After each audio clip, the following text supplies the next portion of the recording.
Alright guys, so today I'm going to try to give you as much of an unbiased review as I possibly can, and I'm going to be comparing I should say, um, Empire X and the etek 4. It's my teammate's etek 4, I don't have it with me, but I do know a lot about it. I mean, I service the gun and stuff like that, so I will try to give you as unbiased a review as possible. Remember, no one's unbiased in any sort of way, so just excuse me. I'm sorry I don't have the gun, but I will try to tell you as much as possible. Let's start with the etek. I'm going to talk packaging-wise. Let's start with aesthetics packaging-wise versus the etek 4. Remember, etek 4 comes in a case. This one doesn't. I mean, you get the box and all that kind of stuff. So as far as pure aesthetics, off-the-shelf looks, etek 4 wins because you do get a nice case with it. Remember, here's, or we'll get to that in a minute. But, okay, so let's do kind of an unboxing of this. The top comes off. One thing I don't like about this gun, and a lot of people do, which I don't know why, is the manual comes on a disc. And to me that's kind of useless because who brings a computer out with them to the field? So I don't get that if you ever need it. You do have the little quick start manual. Top layer of foam comes off. And I've got the black with silver parts, which actually you can't buy. It was kind of custom made, so that's kind of nice.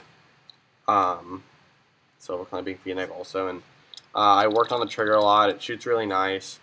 Okay, I'll set this aside and then we can talk about actual guns in a second. Then that layer of foam comes off, and you have the stock barrel, 12-inch barrel, the parts kit, and your barrel sock. So pretty standard stuff right there. Let's talk about the actual guns, and if you guys have an etek 4, this is going to be good to kind of listen to, or you're deciding between the two. And I'm comparing this one to the LT just because the LT is more comparable in price. I paid $419 for this. The LT is $500. So, okay. First things first. This is correct me if I'm wrong, this is a spool hybrid or poppet hybrid, one of the two. It's extremely efficient. I get about 8 or 9 pods probably off full fill, so and it's a very reliable gun. I like how the LEDs work on this. You have the button here just like you do on the Mini.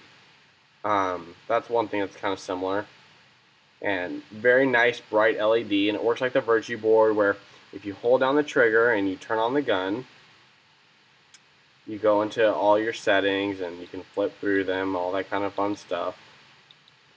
So this is an awesome gun. I mean, it really is. It's been one hell of a gun. It shoots very smooth, very efficient, like I said. And so for $419, which is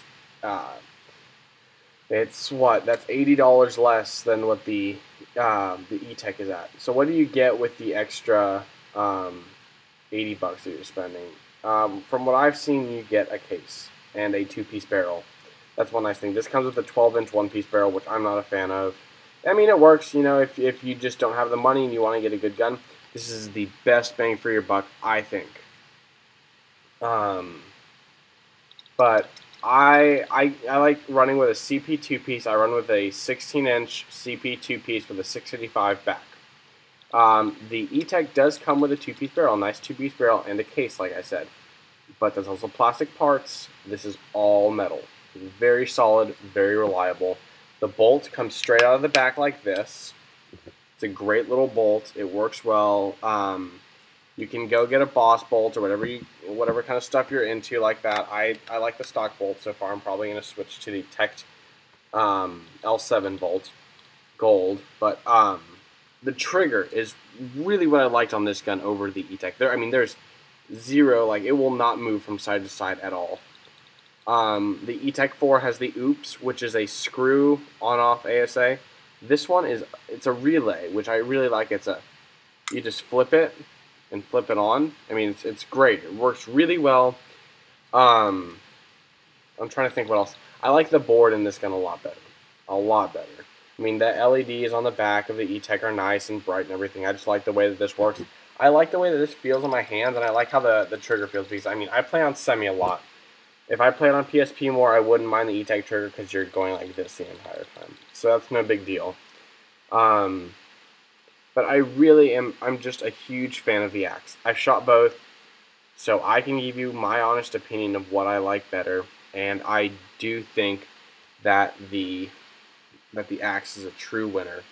It's a great, awesome gun, so if you're debating which one to go through and you've shot them both, I say axe. It's more reliable. You really don't get any problems with it. It really doesn't kick that much. I mean, guys, it's paintball. You really don't notice it as you're playing. This gun shoots incredibly straight. I mean, incredibly straight. So I hope this clarified some of y'all's questions.